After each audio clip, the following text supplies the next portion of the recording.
Baik, 8 jam yang lalu saya dapat pertanyaan dari Mas Mulya. Assalamualaikum, waalaikumsalam. Izin tanya, kalau ingin jadi seperti Bapak, mulai dari mana ya Pak? Terima kasih, dan mohon maaf sebelumnya jika saya menanyakan ini karena saya baru saja menonton channel Bapak. Tapi jangan khawatir, ini kayaknya Anda yang pertama kali yang nanya seperti itu. Mulai dari mana sih?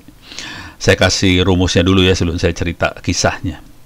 Rumusnya sederhana, Anda bisa cari di wiki saya, Ono Center Wiki. Bisa masuk ke Ono Center Wiki atau LMS Ono Center Wiki. Tolong diingat alamatnya ono.or.id/wiki ya. onocenter.or.id/wiki atau lms.onocenter.or.id/wiki. Oke. Kemudian masukin kata kuncinya Ono Wipurbo, jelas. Ini masih V saya sih, tapi ini ada di sini sih sebenarnya kuncinya. Kalimat yang disukai. Ini ada kalimat yang disukai, bisa diklik. Ada 3 kalimat di sini yang akan jadi kunci buat pertanyaan ini. Mulai dari mana? Kuncinya ada, yang pertama adalah ini sebenarnya. Untuk bisa jadi saya adalah pertama, kerjakan yang Anda suka. Oke.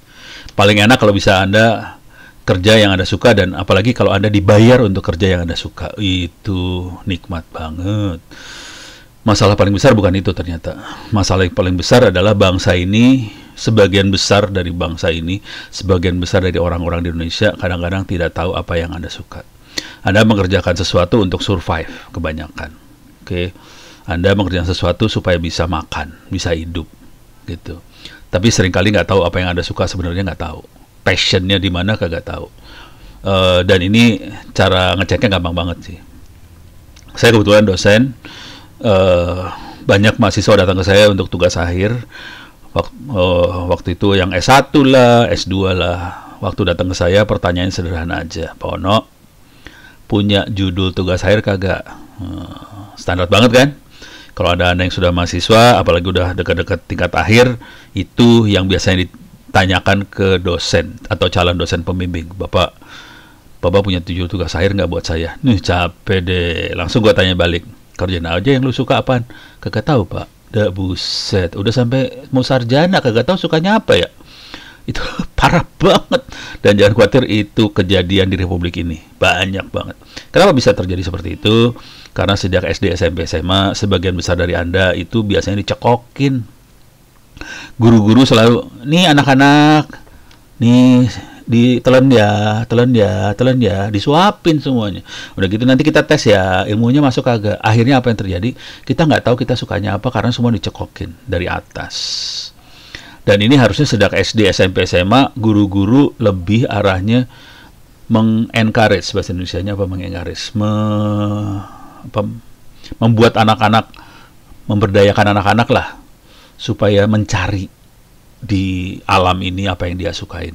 Misalnya kita jalan-jalan, eksplorasi, terus anak-anak yang nyabut bunga apa terus nanya ke guru, Bu, ini apa gitu. Jadi kayak gitu tuh mulainya pelan kayak gitu harusnya. Cuman kebanyakan kayak kita kan gurunya yang langsung mendikte. Anak-anak, ini namanya ini ya, tolong diingat. Anak-anak, ini namanya ini ya, tolong dicatat. Gitu. Terus dia nulis papan tulis, anak-anak nyatet aja. Jadi kuliahnya isinya cuma nulis papan tulis terus nyatet. Dia bonyok dah lu. Akhirnya kita nggak tahu apa yang kita suka. Akibatnya akan terasa di S1 ntar. S2 juga, S3 juga. Parah banget. Bangsa Indonesia parah. Karena sistem pendidikannya yang bikin parah sih sebenarnya. Oke, setelah itu, yang jadi masalah paling besar adalah yang ini. Kerjakan perintah yang pertama, Iqra. Banyak anak-anak nggak pernah baca. Nggak mau baca karena udah biasa didikte, nggak mau baca akibatnya. Akibatnya itu wawasan jadi sempit banget, wawasan sesuai dengan wawasan yang didikte. Nah, mampus lu bagian yang itu. Oke. Jadi ini urusannya harus suka, kemudian buka wawasan. Setelah itu, kalau kita cuman sampai situ aja, oke, Anda jagoan. Cuman Anda akan dapat reward pada saat ilmu yang Anda punya itu dimanfaatkan oleh orang banyak. Ini sebenarnya. Dan ini yang akan ngedrive semuanya sih. Jadi nilai seseorang tidak akan ditentukan oleh banyaknya harta.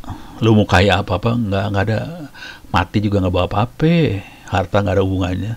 Kekayaan kagak ada. Pangkat kagak ada. Jabatan kagak ada. Gelar kagak ada. Banyak ilmu kagak ada hubungannya sama nilai orang. Oke. Jadi harta, kekayaan, pangkat, jabatan, gelar, mau S1, S2, S3, S4, S5, kagak ada hubungannya sama nilai orang. Banyaknya ilmu kagak ada. Nilai orang akan lebih banyak ditentukan oleh berapa banyak orang yang dapat manfaat dari orang tersebut. Oke, kalau manfaatnya positif ya jadi nilainya positif. Kalau manfaatnya negatif ya nilainya negatif juga. Jadi manfaatnya bukan negatif kalau bisa, manfaat yang positif ya. Oke. Kalau banyak orang dapat manfaatnya ketipu misalnya ya negatif nilainya lah ya, bukannya positif. Jadi ini yang penting terakhir, dan ini yang akan mendrive akhirnya makin kita suka apa yang kita kerjakan. Kira-kira gitu rumusnya ya. Jadi suka, baca, manfaat. Suka, baca, manfaat. Ini akan dorong semuanya. Nah, balik ke sini. Mulai dari mana? Saya akan cerita mulai saya SMP. SMP itu berapa tahun yang lalu ya? 40 tahun yang lalu kali. Anda semua banyak yang belum lahir.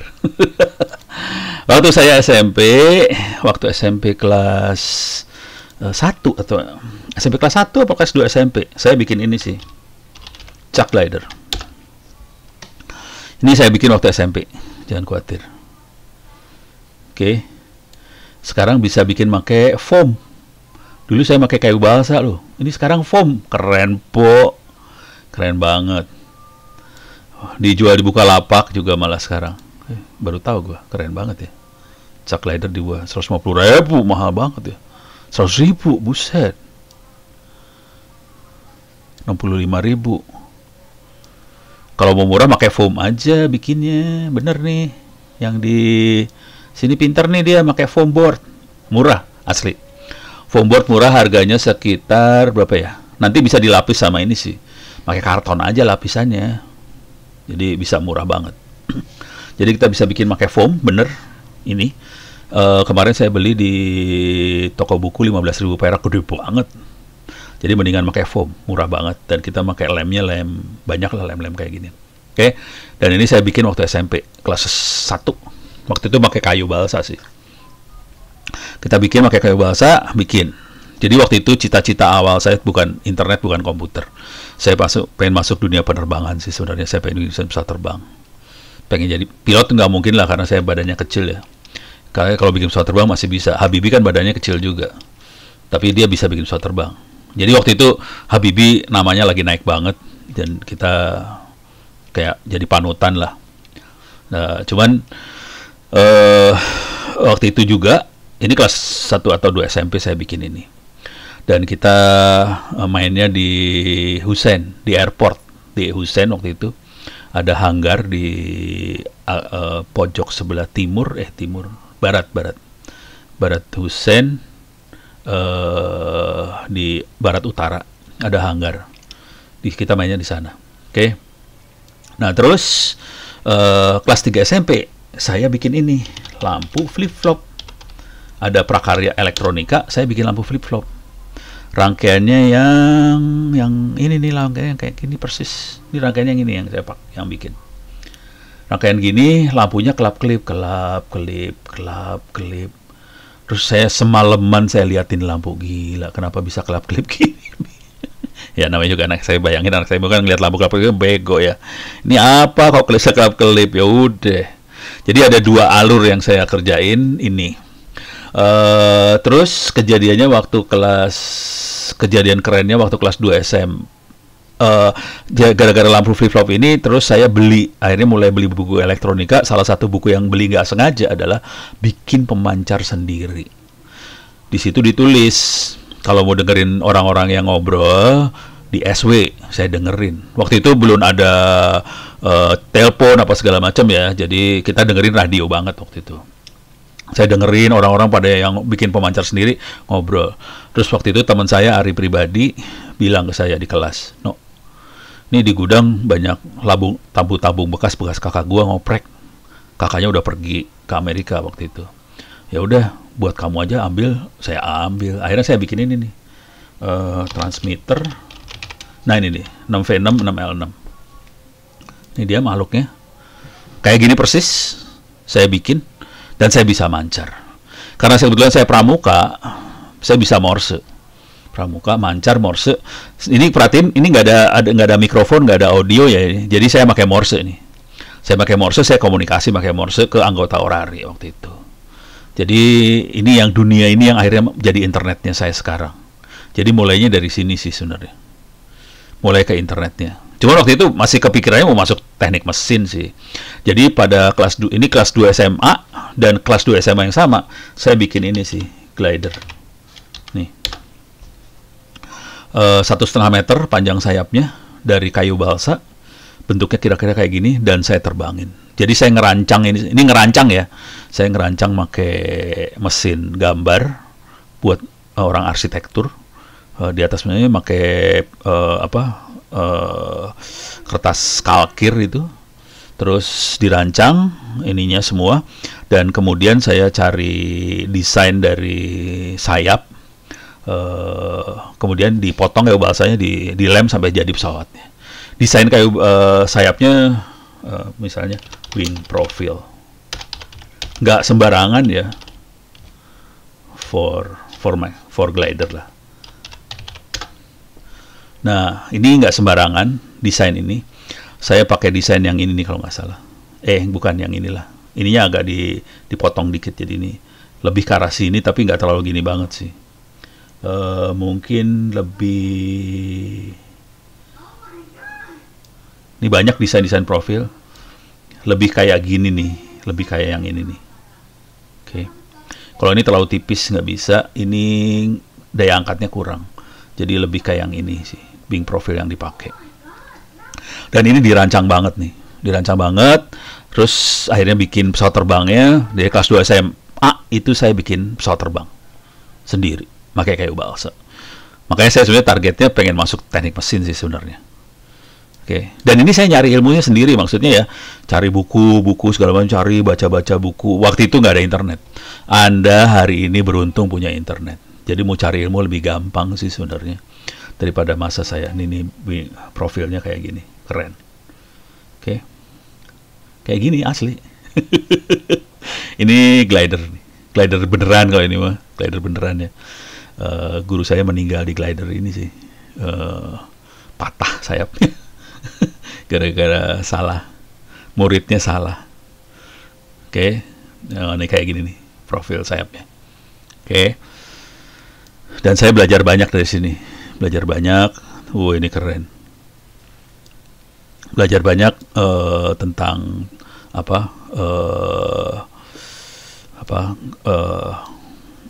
mekanika fluida sih kategorinya sih, fluid mechanics. Ini biasanya dipakai di dunia penerbangan dan sebagainya. Cita-cita sih kayak Habibie, cuman udah gitu bapaknya saya bilang, udah jangan masuk sana, masuk jurusan komputer aja. Waktu itu belum ada jurusan komputer ya. Jadi waktu kelas 2 SMA itu saya belajar programming sendiri ya, pakai Atari Basic. Ini dia makhluknya. Kalau belajar basic kayak gini lah, plot, draw, apa sih, pokoknya bego banget lah kayak gini nih. Sekarang mau diketawain kali gini. Pas orang lihat ya, ini bahasa onyo-onyo, unyu-unyu, ini bahasanya unyu-unyu banget ya. Kasihan banget deh lu masih pakai bahasa kayak gituan. Jadi itu SMA. Kemudian masuklah saya jujur waktu SMA itu lulus nilai rata-rata 6. Jadi semua pelajaran saya 6 kecuali 2 mata pelajaran yang 9, matematik dan fisika, sisanya 6. Jadi sebenarnya saya tipe orang yang nggak pinter sih sebenarnya, tapi saya hanya bisa fokus ke satu hal. Jadi saya tipe orang fokus aja. Kebetulan saya sukanya yang dunia teknik, jadi fisika matematik saya lumayan kuat karena emang saya suka teknik banget. Fisika matematik saya lumayan kuat, tapi kalau lu suruh belajar bahasa, suruh belajar sosial, yang lain parah. 6. Bahasa Sunda saya dapat 5, jangan khawatir. Ini nilai merah saya bahasa Sunda 5. Jadi karena saya di Bandung ya, jadi bahasa Sunda 5. Masuklah saya ITB dengan modal fisika dan matematik itu. Tapi di situ di ITB kan ada kimia sama biologi. Jadi tingkat pertama saya belajar mati-matian supaya bisa lulus kimia dan biologi. Akhirnya lulus. Dan di ITB saya mulai make walkie-talkie. Saya anggota orari, ujian orari waktu itu walkie-talkie. sambungin ke komputer.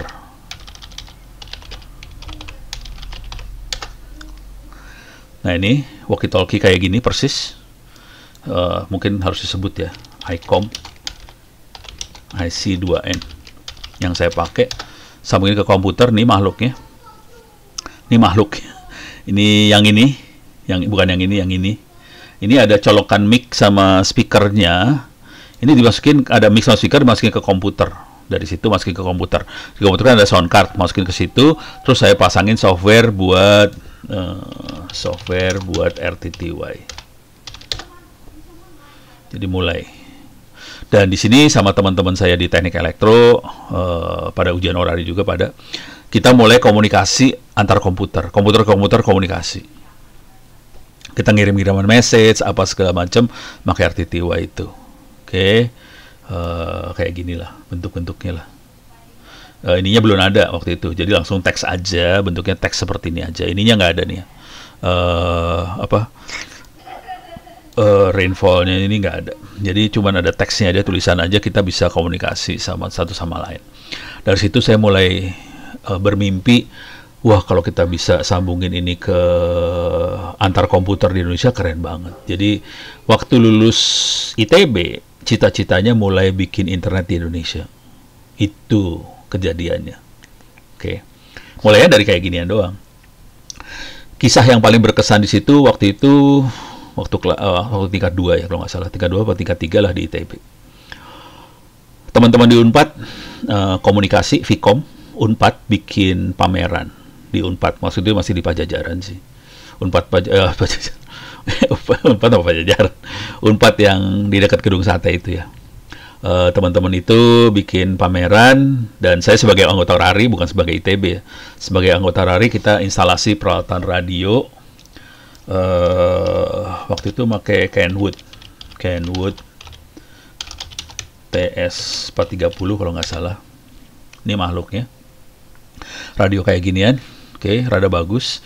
Terus saya tune pada stasiun antar berita, pokoknya kantor berita. Mereka lagi relay berita dunia, jadi buat dunia. Dan di situ lagi di acara itu, saya lagi monitoring kantor berita ngirim berita. Di situ ada berita Amerika ngebom Libya. Coba kita cari ya. Amerika bom Libya, nulisnya gini ya.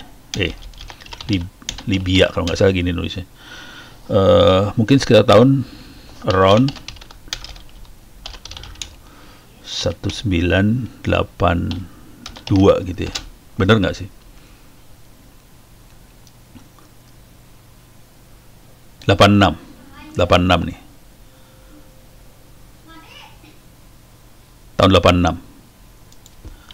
Ini kejadiannya 86. Berarti acaranya itu 86 tuh berarti. Jadi Amerika ngebom Libya, dan ini masuk ke berita.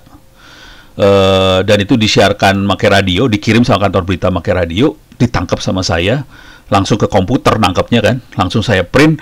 Kan ini acaranya anak-anak komunikasi di Unpad. Ini gue punya berita baru nih, keren. Wih, itu keren. Ini langsung berkesan banget itu.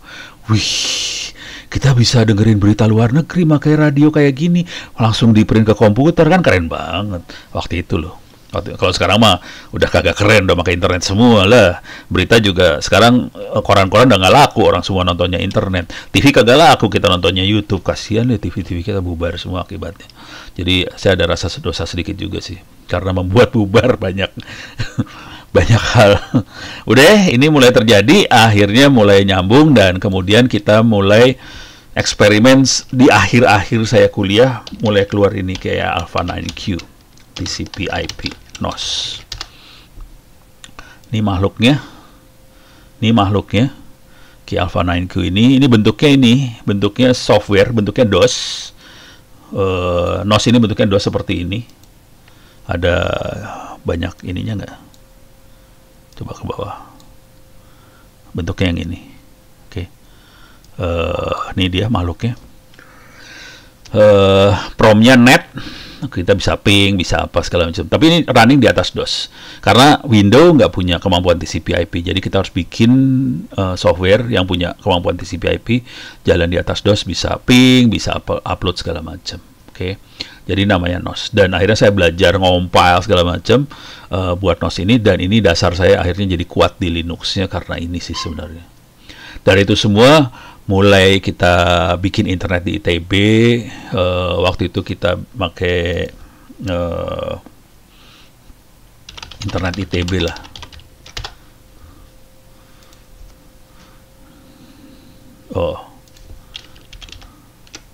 Awal. Nah, ini kita bikin makanya NOS sih. Ini sejarah internet Indonesia. Ini ada fotonya. Ini adalah router internet pertama di ITB. Ini kalau tahu ini mesinnya 286. Sambungan ITB ke internet bukan pakai telepon, pakai radio seperti ini. Nyambungnya ke 8. Di 8 ada Pak Ihsan di Rancabungur, Bogor, dan beliau adalah salah satu yang membuat satelit Indonesia, dan kita nyambung ke labnya dia sebetulnya di Rancabungur, dan kemudian masuk ke internet dari sana ke BPPT, terus masuk ke internet. Jadi ini makhluknya. Kemudian kita juga bikin AI3 KU band ITB. Coba ada nggak? Nah, ini satelitnya yang kita bikin. Ini sambungan ke internetnya lewat seperti ini dari ITB ke internet. Kemudian ini waktu itu adalah kecepatannya 1,52 Mbps, dan ini tercepat di Indonesia waktu itu. Sekarang 2 mega nggak ada apa-apanya, orang gua di rumah 40 mega. Sekarang diketawain yang ini, tapi dulu tuh keren banget, Bu. Udah gitu kita gilanya kan gitu ya. Udah kasih semua orang supaya bisa ke internet. Iya, pada pakai walkie-talkie segala macem, nyambung. Dari situ saya sama mahasiswa segala macam, kita mulai ngembangin teknologinya.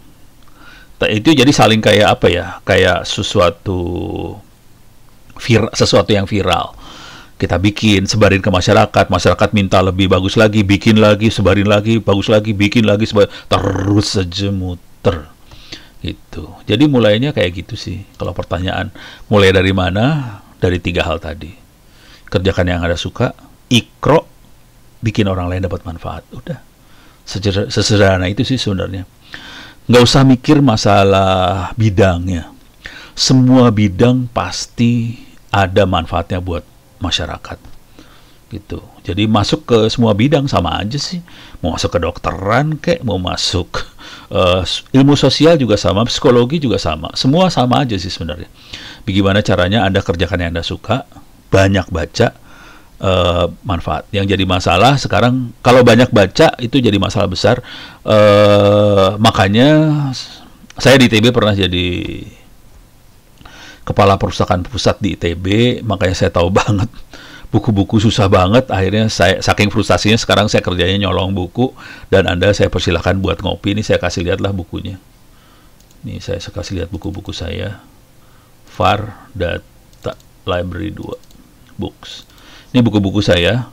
Ada mau masuk buku soal apa? Assembly language. So, ada bukunya banyak banget, men. Assembly language, gila.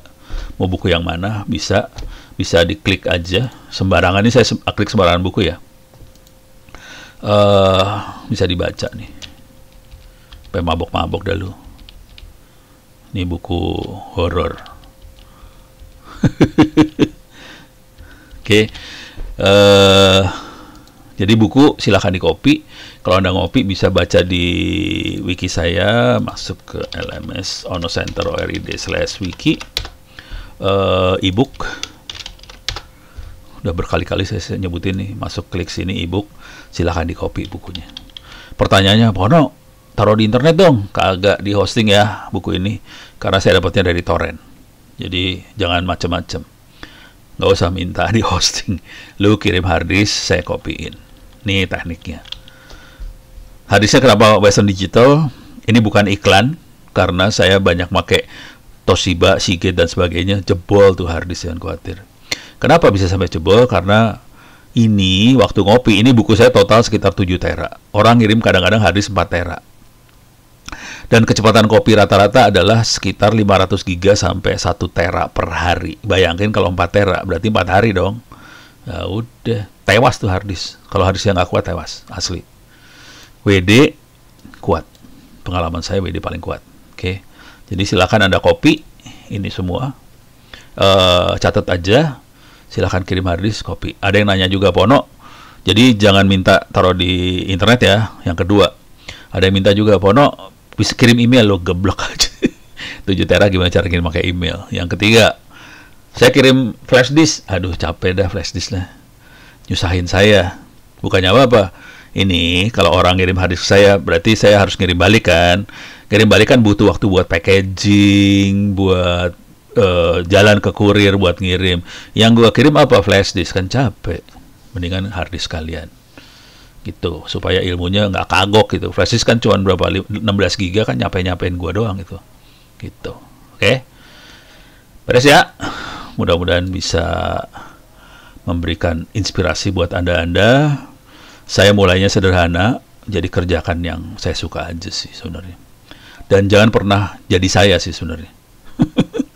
Anda harus bisa jadi lebih dari Ono. Karena ilmu yang bisa Anda akses lebih banyak daripada Ono waktu itu. Gitu. Kalau sampai lu lebih blow on, keterlaluan banget. Oke, mudah-mudahan bisa bermanfaat buat Mas Mulya dan Anda semua.